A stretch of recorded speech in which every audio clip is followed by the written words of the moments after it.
Maloon is coping extremely well with this drought. Despite it being the driest 6 months on record, Maloon Farm is doing a lot better than other properties. The paddocks may look brown at the moment, but underneath the surface, the soil is alive. If you want to see how to beat the drought, the answer is less than 1 hour from Canberra. Let me tell you the simple miracle of Maloon Creek.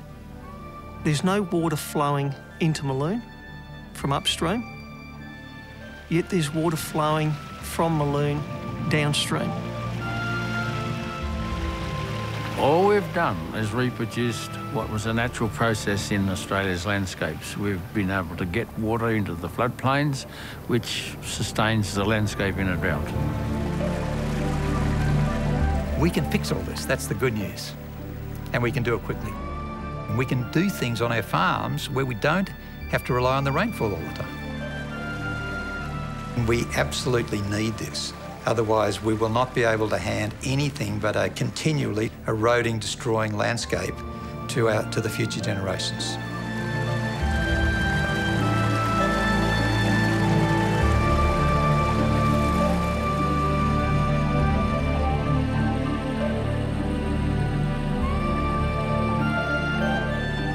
The success of Maloon is a testament to a moment in time when two giants of Australian agriculture came together and met.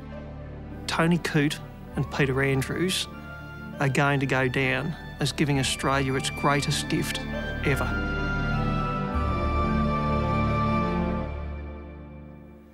They've shown farmers not only how to survive during droughts, but how to thrive. My property, Maloon Creek Natural Farms, is about 6,000 acres between Canberra and the coast. I've had this farm for about 40 years. Over this period of time, we've shifted from conventional agriculture to doing everything totally naturally. I could see that no matter how well you managed your land and how good a farmer you were and whatever methods you used, that you cannot do it unless the land is hydrated. Peter Andrews can look at a landscape like a musician can look at a piece of music. He can read how the water flows and how the whole system works, how to slow it down, how to still the water, how to let it soak into the banks to hydrate the land all around it. Tony was inclined to say, I want to make a legacy because I believe the world should know about this. And he just put every bit of effort he could into it to achieve that outcome. Tony Coote approached Peter Andrews when he was in a horrible drought in 2006.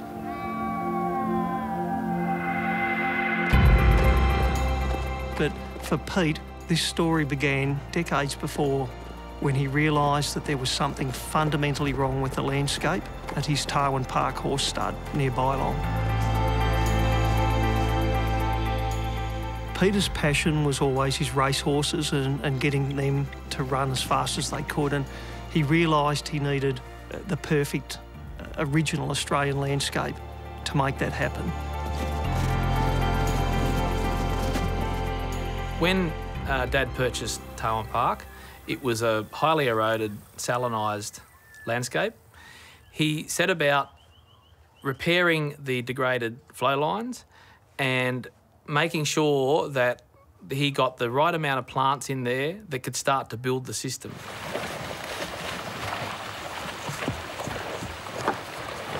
Within only a couple of years, Peter turned Tarwin Park into a flourishing, productive and vibrant landscape.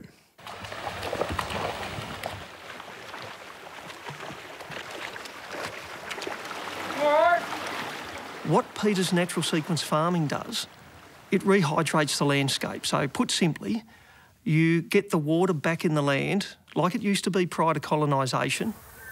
I saw that for land to go through a drought, you had to have reserves of water somewhere.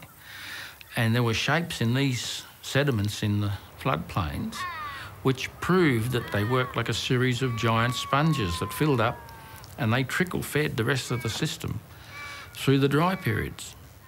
And so I said, well, let me see if I can do that. Maybe I'll fill up a floodplain and see what happens. The first thing he did was tried correcting the constantly eroding creek. So he brought in a bulldozer and he battered the banks down and he built some structures in the creek and planted willow trees and reeds. Certainly a lot of the neighbours were a little bit worried that he was taking all the water by blocking it up in the creek.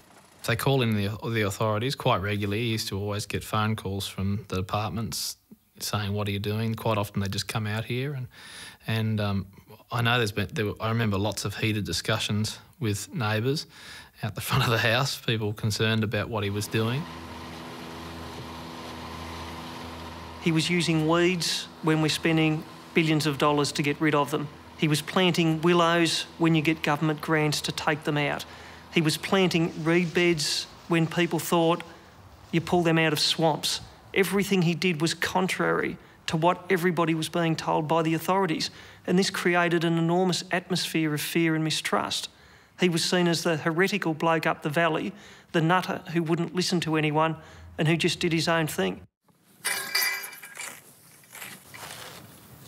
What Peter did was to hold the water back, not dam it, not prevent it from moving, but to slow it down so that the water, the wet paddock remained wet.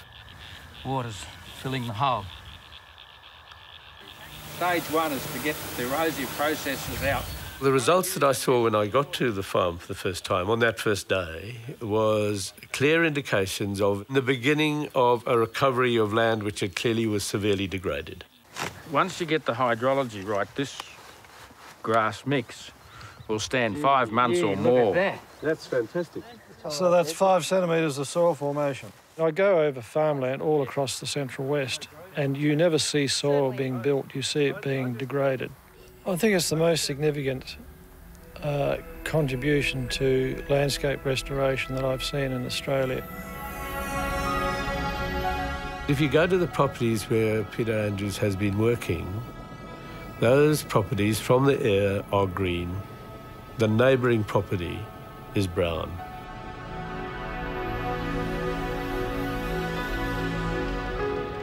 Up to 3 times a week, he would go down to Sydney, knocking on people's doors, going to meetings with businessmen, trying to convince them that this was the way to go. He would sleep in the car and do it all again the next day. And then he'd come home. Quite often he'd only be here for a few days and he'd do it all over again. He did that for years. Oh, that's the problem, you see. You guys have been too long in the city looking at the fish couldn't live in these rivers the way there is no water. We've drained it all into the sea. Look, so how the hell if you have any doubts, I'm quite happy to take you anywhere in the landscape.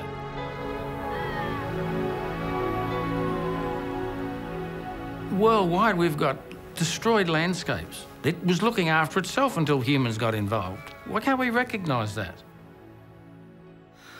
Stupid. I mean, if it were not preventable, then I wouldn't mind, but it is completely preventable. Tony Coote realised that he had to do things differently to what used to happen on the farm. But having heard about the work of Peter Andrews, they embarked on a sort of pilot project on about 3 kilometres of Maloon Creek running through the home farm. I've been trying to put in, you know, a couple of big rocks just up on this ledge here, at the back of this there. They flatten out and they fall down. Well, Tony was a very successful businessman in the jewellery industry at Angus and Coote, but he always had a very strong connection to the land. He bought his first piece of what's now Maloon Creek Natural Farms back in the late 60s. We've brought the MG up from Sydney and Daddy's having a little zoom around. The bull's about to charge you, Daddy. When we were kids, we thought it was just normal for our creek to be way down there with cliff sides on both sides, like a drain. The condition of the land on my property, it was a deeply eroded, incised channel up to 10 metres down into the cut into the landscape with very little vegetation around it. His style of management when he was in the retail business was very much a big picture type of guy. So he was very good at seeing what had to be done and finding the right person to do it. It was so degraded that we put 6 truckloads of blackberry canes in the creek to trigger the fertility. Now it's growing its own fertility. It's got to a stage now where fish would love to live there. Every bird wants to go there, and the frogs are all singing. They're happy. The results, we could see it within 1 year, and that was during drought.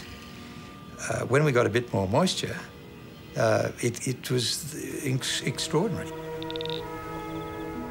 We have seen a 63% increase in the production on the hydrated land. We've seen drought proofing when there's no water coming in at the head of our valley. There's always water flowing out the bottom of the valley. We've got fish back in the stream that have only been seen in the upper reaches of national parks. And they thought they disappeared. I'm quite passionate because I can see that it works.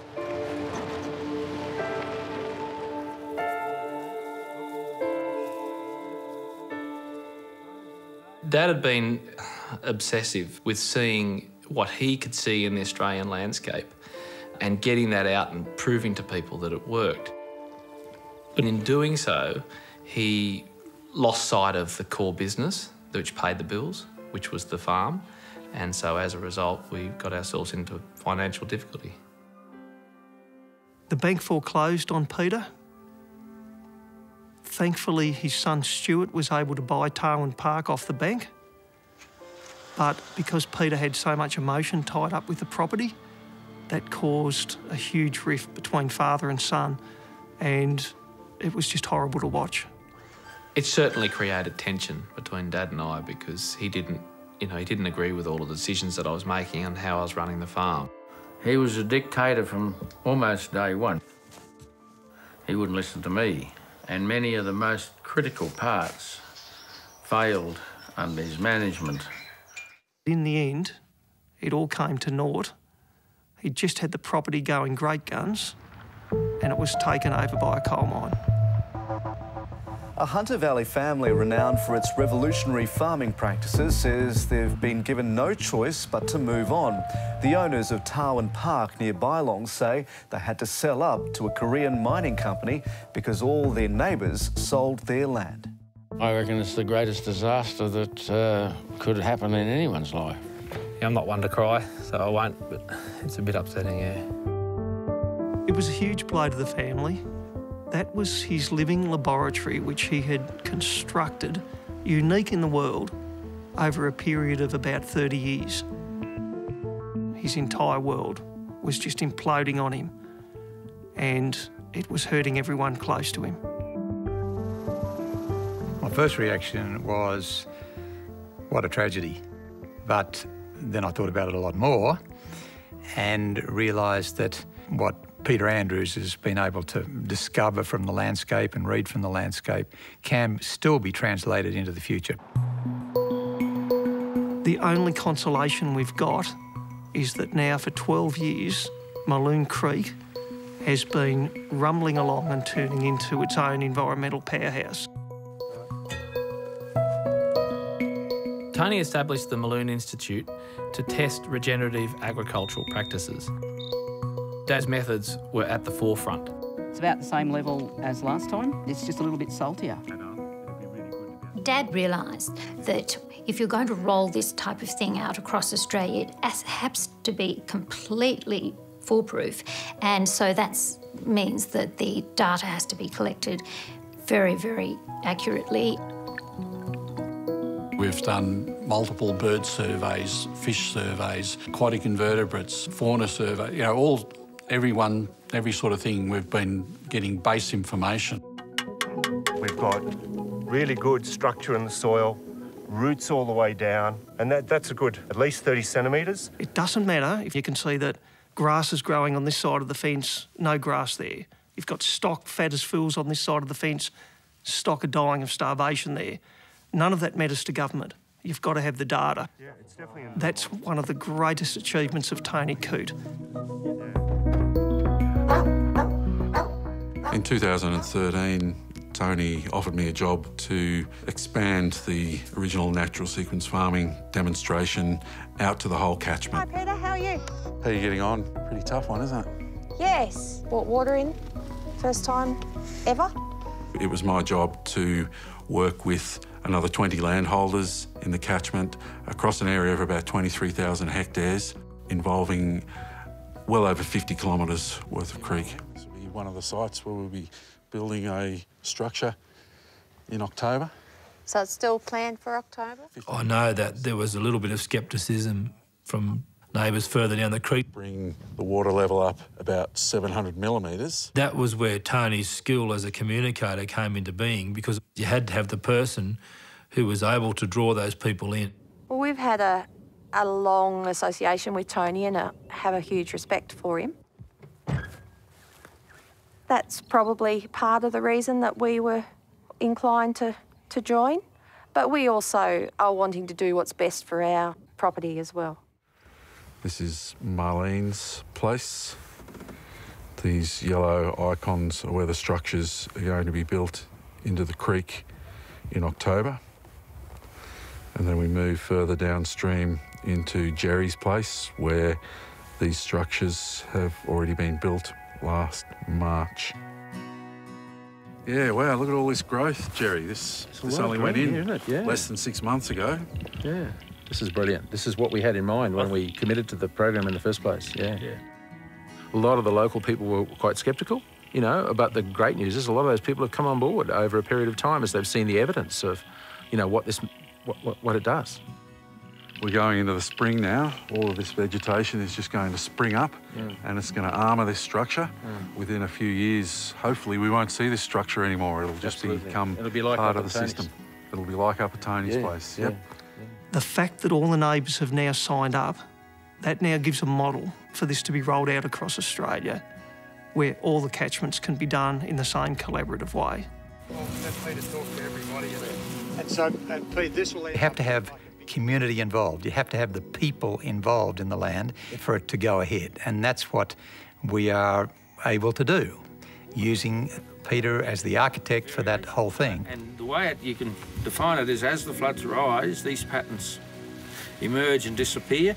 You're really saying it's like the whole landscape is covered in grass, and under that landscape is water. And the same as when you look back.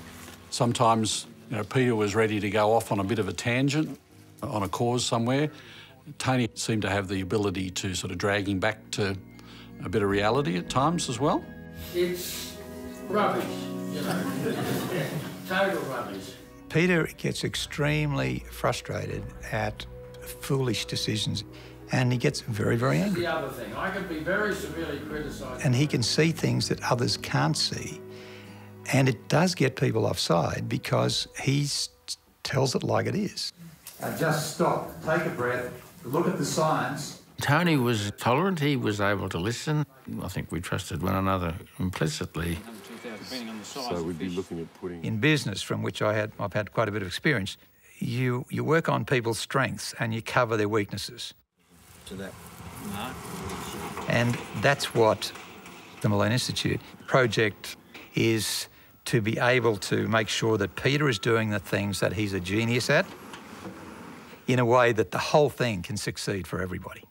And it will, I can assure you that. Tony's determination to make sure everything was established and set up in a way in which he could approve before we lost him was something quite incredible. Tony, unfortunately, 4 years ago, he was diagnosed with cancer. He had bone cancer pretty much through a very large part of his body. It was amazing to me how he kept without too much change until just the last few months. He was somebody that really didn't want to go yet because he always had so much that he wanted to do. Unfortunately, it got to the point where it got into his vital organs, and he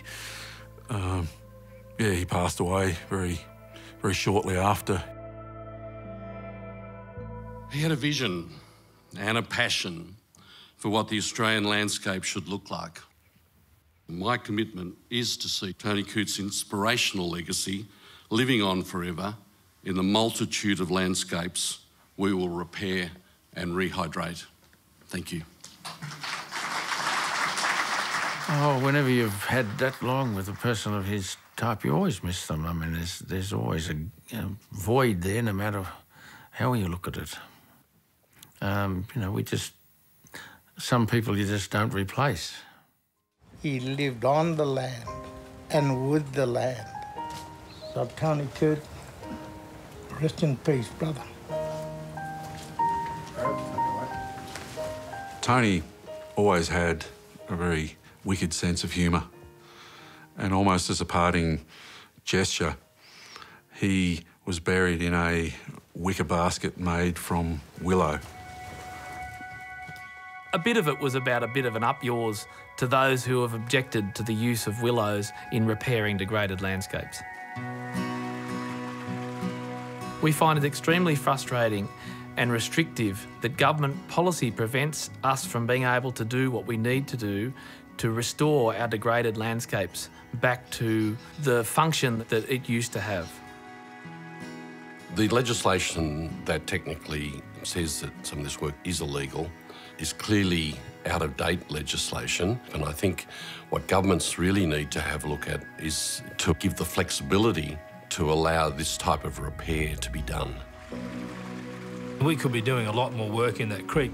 It took something like 2 weeks to put all the stuff in place, but it took 2 years to get the paperwork through. And by the time the paperwork goes through, it's too late. For decades, every time I've seen any decision-making politician, I've said, go and check out what Peter Andrews is doing. And I believe Peter Andrews has visited your properties in the Hunter. Yeah. Yeah, I know Peter well. Why is it that we can't seem to get a federal holistic response? I can take you to 20 farms where people are not struggling. Can I just say to you, every property is different, you know, and it depends a lot on your topography. There are different parts of the country where that's not, you know, that isn't as applicable. That's my only point. I am so sick of politicians, of farmer groups and government agencies telling me, oh, Peter Andrews only works where you've got a little creek in a mountain valley. That is an absolute load of crap. I've seen it work on flat lands, I've seen it work on steep lands. It can work anywhere.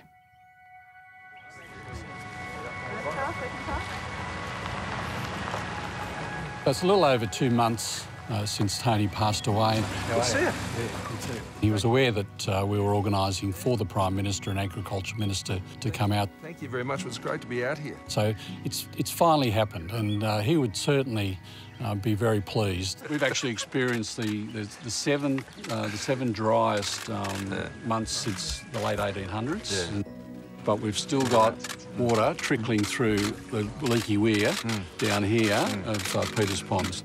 They certainly were impressed. So it's the vegetation, it's the whole thing. Yeah, absolutely, it's everything.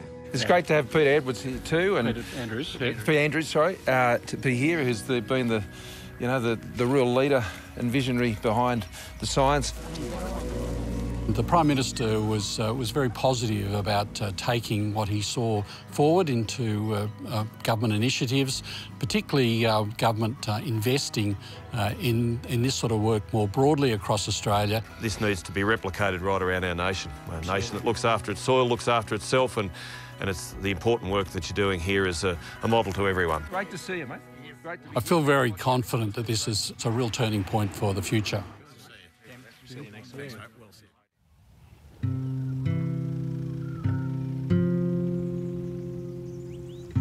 I now live in the Mary Valley. We run our training course, Tarwin Park Training, educating landholders in how they can utilise natural sequence farming on their landscapes to improve their productivity. The Mulloon Institute invited us to do a series of training events with Tarwin Park Training, and we invited Dad to join us as part of our team. So you put a stick across with mulch, hay underneath it. And this same scenario you could use anywhere. I was apprehensive about working with him, but that's just normal because I never know what to expect. After we'd finished the course, when we were standing there waiting to have the photo taken, Dad launched over to me and he put his arm around me, which I don't recall him ever doing before. Him putting his arm around me was not something that I was familiar with. And so he's not necessarily an overly affectionate person, and for him to show affection at that point, I thought was really good. It was a monumental event. Well, he's my son, of course I'm proud of what he can do. Well, I'm not getting younger, that's the truth. And so I suppose I've tried to pass on the baton to a lot of people. Obviously starting to show a few signs of the drought. Yes, it's all the water bodies are starting to drop back a little bit now, aren't they? But I do want to see the experience that I know is necessary he becomes aware of before I get too old. I think you've probably got a few years left in you yet, though. I guess I've got a few more years to be tortured. Well, it should have done you good for now. At least it's got you doing something. Yeah, I suppose so. Well, certainly Tony was a great advocate of Peter Andrews and his work. And with his passing, Peter has lost, a wonderful supporter. But the legacy that Tony Coote has left behind and the people that are here responsible now to take his legacy forward are equally supporting. Tony Coote has shown everyone how he was determined his legacy was going to continue. He certainly set up something that could give the planet a very good future. His daughter Diana is going to assume his place on the board of the Mulloon Institute. Where I can fit in is probably the fact that I really understand him and know what he values. My father used to always say that he believed that all farmers want to do the right thing by their land. I am optimistic for the future of our environment because I think that Australians really do treasure this land and know that we can do it.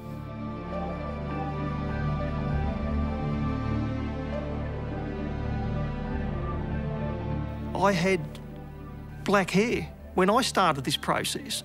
It's turned me grey. This is our last chance to make something happen. If we don't do something now, we're going to lose Peter. And that's something that no amount of money or government funding or handouts can ever get back for us. I would wake up in the morning and going, what are you doing this for? And then I'd go, well, who's going to do it? So like a dill, I'd keep on going. And I've kept on going. Well, I just couldn't die believing I hadn't tried. That's the issue, I guess. So I'm crazy in that respect.